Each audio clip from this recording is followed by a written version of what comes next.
Hello friends, welcome. Friends, या व्हिडिओमध्ये मी डीडचा फुल use मराठीतून एक्सप्लेन करणार आहे. डीड वाक्यात कुठे कसे वापरावे याबद्दलच्या ज्या काही तुमच्या शंका असतील, हा व्हिडिओ बघितल्याच्या नंतर त्या शंका तुमच्या दूर होतील असे मी तुम्हाला खात्रीने सांगते. चला तर मग व्हिडिओला सुरुवात करूया. डीडचा पहिला यूज बघा. डीड हे वाक्यामध्ये ॲज अ व्हर्ब म्हणून त्याचा उपयोग होतो. व्हर्ब म्हणजे क्रियापद. आता डीड हे क्रियापदाचं दुसरं रूप आहे. त्याचं फर्स्ट फॉर्म आहे डू म्हणजे करणे. डीड म्हणजे केले आणि डन हे त्याचं थर्ड फॉर्म आहे. डीड वाक्यामध्ये एखादं काम केलं या अर्थाने डीडचा आपण वाक्यामध्ये उपयोग करतो. आता या व्हिडिओमध्ये डे टू डे लाईफमध्ये आपण डीडचा उपयोग करून कसे सेंटेन्सेस तयार करतो आणि डे टू डे लाईफमध्ये इंग्लिश बोलताना त्याचा उपयोग कसा करतो हे सुद्धा या व्हिडिओमध्ये मी तुम्हाला सांगणार आहे. याचाच अर्थ स्पोकन इंग्लिशवर जास्त भर देण्याचा माझा मानस आहे. साध्या भूतकाळामध्ये डीडचा उपयोग केला जातो. Simple past tense. आता हे वाक्य बघा. मी काम केलं. मी काम केलं. आता मी साठी घेतलं आय.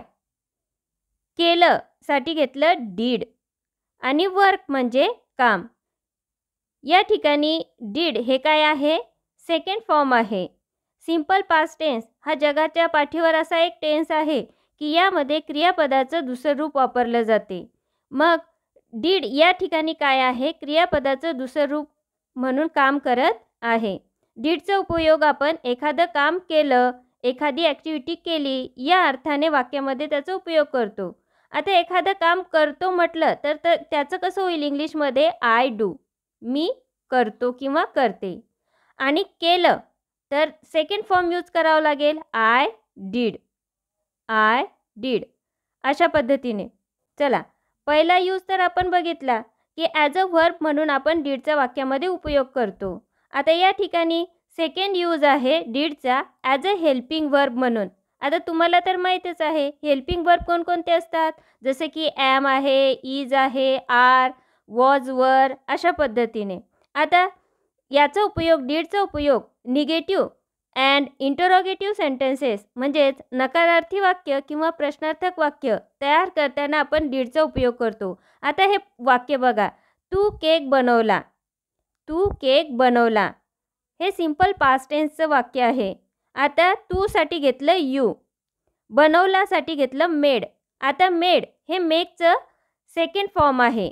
मेक म्हणजे बनवणे आणि मेड म्हणजे बनवले. हे काय आहे? V1 आहे आणि मेड हे काय आहे? V2 आहे. यू मेड अ केक म्हणजे तू केक बनवला.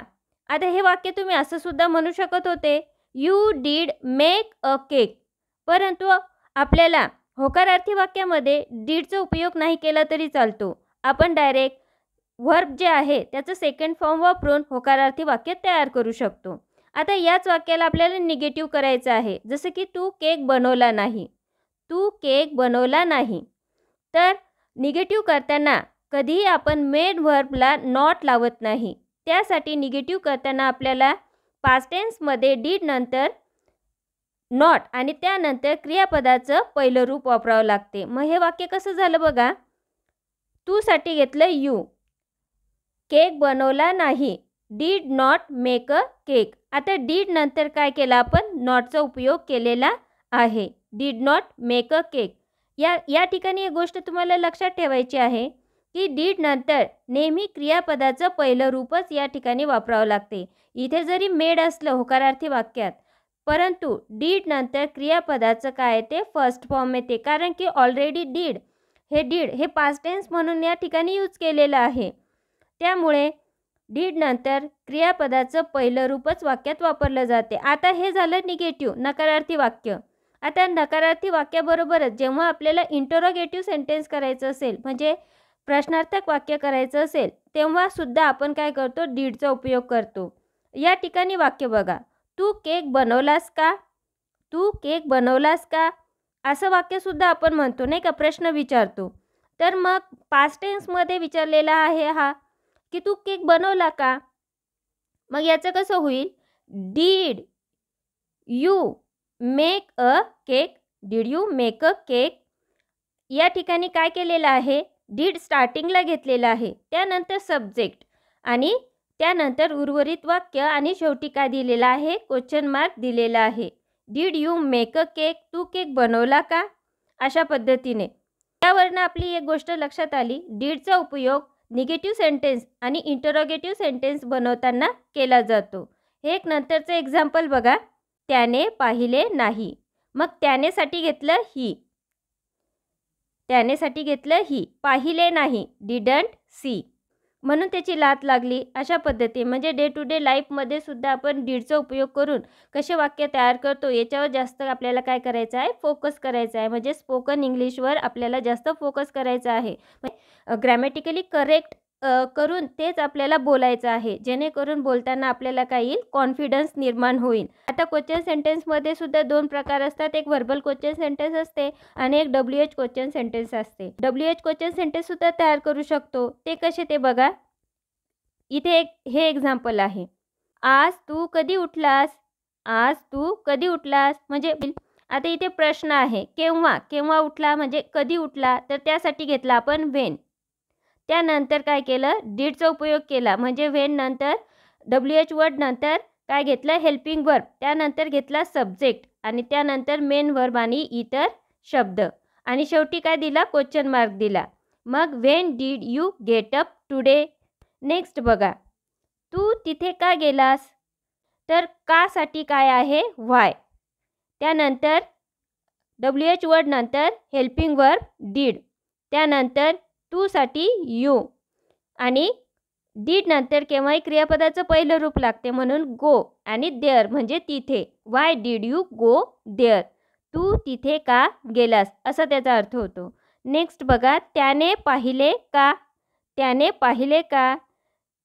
Did he see, did he see हा झाला व्हर्बल क्वेश्चन, त्याने पाहिले का. नेक्स्ट आहे, त्याने नीट खाल्ले का, म्हणजे तो चांगला जेवला का, तर मग त्याचं कसं होईल, did he eat properly, did he eat properly, अशा पद्धतीने. फ्रेंड्स, डीडचा नेक्स्ट यूज बघा. यूज फॉर आन्सर, उत्तर देण्यासाठी डीडचा उपयोग केला जातो. त्या अगोदर इकडे लक्ष द्या, प्रश्नात डीड असेल तरच उत्तर हे डीडने दिले जाते. पहा इथे एक प्रश्न आहे, तुम्ही हे काम केले का, असा प्रश्न विचारला आहे. Did you do this work, did you do this work. जर काम केलं असेल तर तो म्हणेल यस आय डीड, हो मी केलं. काम केलं नसेल तर तो म्हणेल नो आय डिडंट, नाही मी केलं नाही. याचं उत्तर तुम्ही असं सुद्धा देऊ शकता, no I did not, no I did not. या ठिकाणी मी कॉन्ट्रॅक्शन घेतलेलं आहे, कारण की स्पोकन इंग्लिशमध्ये कॉन्ट्रॅक्शनवर जास्त भर दिला जातो, नो आय डिडंट म्हणून. नेक्स्ट बघा, त्याने पिझ्झा खाल्ला का, डीड ही ईट पिझ्झा. आता दोन भावंड आहे, मग आई विचारते, तुझ्या भावाने पिझ्झा खाल्ला का, म्हणजे त्याने पिझ्झा खाल्ला का. Did he eat pizza. आता त्याने खाल्ला असेल तर उत्तर देण्यात येईल yes he did, yes he did. आणि त्याने खाल्ला नसेल तर उत्तर येईल नो ही डिडंट म्हणून, नो ही डिडंट. फ्रेंड्स, या ठिकाणी परत एक गोष्ट लक्षात ठेवा, उत्तर आपल्याला लाँग सेंटेन्समध्ये देण्याची गरज नाही. जसं की डीड ही ईट पिझ्झा, याचं उत्तर तुम्हाला असं देण्याची गरज नाही की no he didn't eat pizza. अशा प्रकारे उत्तर देण्याची गरज नाही. तुम्ही सिम्पली शॉर्टमध्ये उत्तर देऊ शकता. खाल्ला असेल तर यस ही डीड, खाल्ला नसेल तर नो ही डिडंट, अशा पद्धतीने. आहे की नाही सोपं. चला तर मग डीडचा नेक्स्ट यूज बघूया. पहा, डीडचा नेक्स्ट यूज आहे डीड नॉट हॅव. इथे काय म्हटलेलं आहे, डीड नॉट हॅव म्हणजे च्या जवळ नव्हते. डीड नॉट हॅवचे 4 उपयोग आहे. किती आहे, 4 युजेस आहेत. त्यामध्ये पहिला आहे च्या जवळ नव्हते, म्हणजे त्याच्याजवळ नव्हते, आमच्याजवळ नव्हते, आता कोणताही सब्जेक्ट असो, त्यानंतर आपण डीड नॉट हॅव हेच वापरायचं आहे. तर बघा, माझ्याजवळ कार नव्हती, माझ्याजवळ कार नव्हती, याला इंग्लिशमध्ये म्हणायचं आहे. तर I did not have a car, I did not have a car, माझ्याजवळ कार नव्हती. नेक्स्ट बघा, तिच्याकडे नवीन ड्रेस नव्हता, तिला पार्टीला जायचं होतं परंतु तिच्याकडे नवीन ड्रेस नव्हता. She did not have a new dress. She did not have a new dress. त्याच्याकडे पेन नव्हता. कसं होईल? He did not have a pen. He did not have a pen. त्याच्याकडे सायकल नव्हती. He did not have a bicycle. अशा पद्धतीने आपण काय करू शकतो? वाक्य तयार करू शकतो.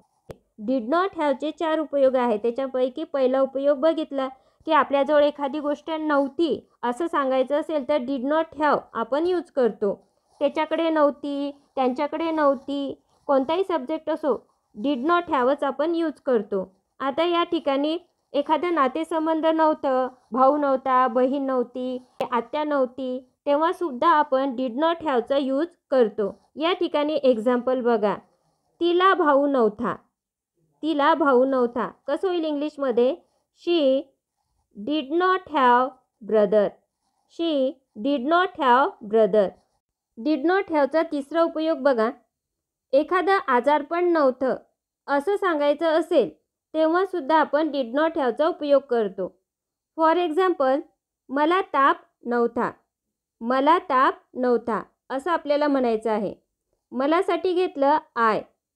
डिड नॉट हॅव म्हणजे नव्हता आणि फ्युअर म्हणजे ताप.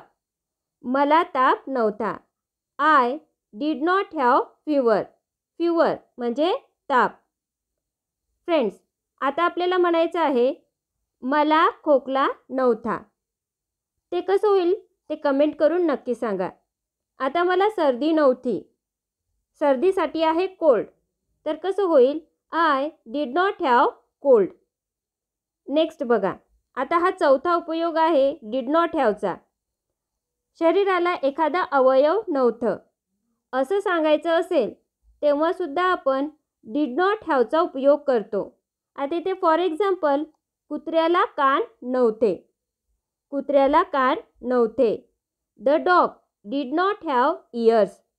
The dog did not have years. या अर्थाने आपण डिड नॉट हॅवचा उपयोग करू शकतो. फ्रेंड्स, तुमच्या लक्षात आलंच असेल डिड नॉट हॅवचे 4 आपण उपयोग बघितले. पहिला उपयोग कोणता होता? च्या जवळ नव्हते. दुसरा उपयोग कोणता होता? नातेसंबंध नव्हते या अर्थाने. तिसरा उपयोग कोणता होता? आजारपण नव्हतं या अर्थाने. आणि चौथा उपयोग शरीराला एखादा अवयव नव्हतं म्हणजे बॉडी पार्ट नव्हता या अर्थाने आपण डिड नॉट हॅवचा काय केला? उपयोग केला. फ्रेंड्स, आय होप हा व्हिडिओ नक्कीच तुम्हाला तुमच्या डे टू डे लाईफमध्ये उपयोगाचा ठरणार आहे. फ्रेंड्स, हा व्हिडिओ नक्कीच तुम्हाला डीडबद्दलची सगळी इन्फॉर्मेशन देणार आहे. व्हिडिओ आवडला असेल तर व्हिडिओला लाईक करा, चॅनलला सबस्क्राईब करा. पुन्हा भेटूया अशाच एका नवीन व्हिडिओमध्ये. व्हिडिओ बघितल्याबद्दल धन्यवाद.